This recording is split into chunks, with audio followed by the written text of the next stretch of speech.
I promise you guys, if today you never say good enough, tomorrow you'll always have enough. What I'm saying is the character of who you are. It's not the title that makes you, it's not the success that makes you. The character defines the success, defines the fame, and it starts right there. The whole thing is this. Don't say a word. Stay uncommon amongst uncommon people. You're never done. Don't stop when you're tired. Stop when you're done. Stay hard. Championships aren't won in the theater of the arena. They're won in the thousands of hours in the training room, in the labs, in the 5 a.m. runs, and when it's raining, when everyone else is sleeping. That's when it's won.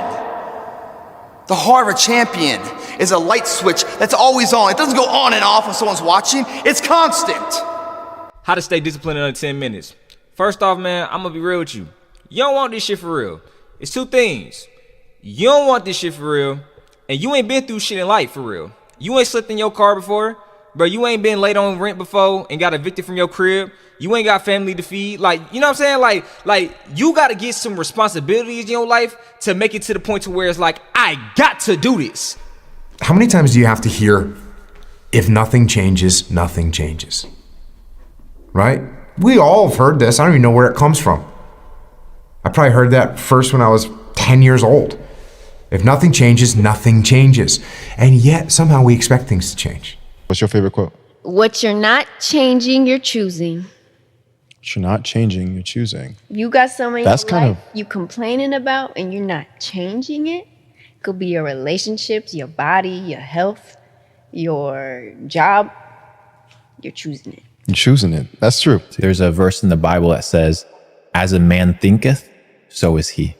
So whatever you're thinking about, that's who you will become. Because thoughts lead to actions, actions lead to habits, habits lead to lifestyle. And that lifestyle is what dictates who you are, brother. You guys, it really comes down to this.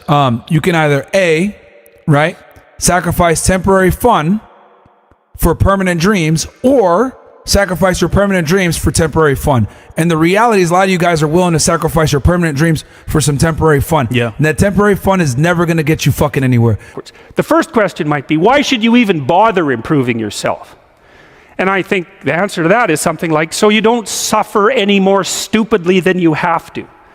And maybe so others don't have to either. It's something like that. You know, like there's a real injunction at the bottom of it. It's not some casual self-help doctrine. It's that if you don't organize yourself properly, you'll pay for it, and in a big way, and so will the people around you. Now, and you could say, well, I don't care about that, but that's actually not true. You actually do care about that, because if you're in pain, you will care about it. Like, treat your body like a temple, man. If you could take better care of your body, sleep, train, eat right, stay sharp, read. And when you do these things, you have higher energy, you have a better outlook on life, and you tend to win. The people who take care of their bodies tend to win more in life than the people who treat their bodies like a dumpster. So one of the things, if I could go back and change, I would have enjoyed the process a lot. I said I didn't always enjoy it because I was so focused on what I was trying to accomplish. I missed a lot of moments. That's why I always say, like Saban says, don't waste a feeling. Always say, don't waste encounters, don't waste opposition, don't waste moments when they don't go the way you want it to go. Starting in your mom crib or starting in the hood in general and working with what you got is the best thing you can do, and let the people see the progress. Like your mom coming in your room arguing with you, sister in the room arguing with you, brother arguing with you. It's the best thing you can do. Right. Yeah. Never let that get to my head at all, because I swear I've always had a vision, and every time when I went up myself, I just get more motivated, and it would just, I feel like it was just bound to happen, like with the hard work I put in. Sometimes in life, things get hard to the point where you just want to push and grind all day. Things right now are so hard for me. I'm trying to keep myself together, but I don't think I can do it. I'm trying, guys. But this is life. This is how it becomes. Things happen in life, and you have to continue and grind. You know, life is so hard. You have to always be doing something. What do you say to those viewers that don't pursue their dreams and are locked into their careers because they are too afraid to take risks and pursue something meaningful? Well, the first thing I would say is, well, you should be afraid of taking risks and pursuing something meaningful. But you should be more afraid of staying where you are if it's making you miserable. What would you do if you weren't afraid?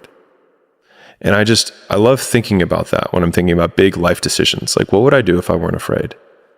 And it's usually like the big one, the bigger thing that I really want to do, but I'm afraid to do it. It's like, that's what I should do.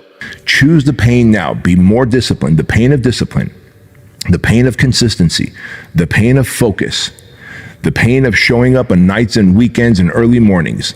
Choose that pain, because regret in your 30s, 40s, and 50s and beyond is a son of a bitch, man. I'm telling you right now. There is some psychological evidence that bears on this. If you ask people what they regret, especially as they get older, what they generally report is things not done. You have to explore, examine the insides of yourself. And what do you really want out of life? Your friend and a lot of people out here just don't fucking want it. Like, y'all don't get it. People need you, and your dumbass doesn't understand that people need you, and you can't even take care of yourself. How the fuck are you gonna take care of a family? Bro, don't you want a son or a daughter that can look up to you and be like, damn, they don't need a Batman or a fucking or a Superman or any of this shit. You're their fucking hero. And any person that wants to be a master must be willing to be a fool at first. And most people just are not willing to be a fool. They're not willing to be ridiculed. They're not willing to be seen as somebody that is still in the process of development. No one ever tells stories about the hero who made it all happen immediately and had no hardships. No one cares, right? Like, okay, you were born to a billionaire. Is there a story there? Not really. But everyone loves the story because we can see ourselves in the character and how much we hope to be like them. And it's the being like them, not the having what they have, that we usually like. And so reframing ourselves as the hero of that narrative in my harder times was what really got me through that, and thinking, I will tell this story someday. We're all writing a book. What's your book look like? What does your fucking book look like? Like, your life is a book. You got a bunch of chapters in your book, but when they close that book, how good was the book?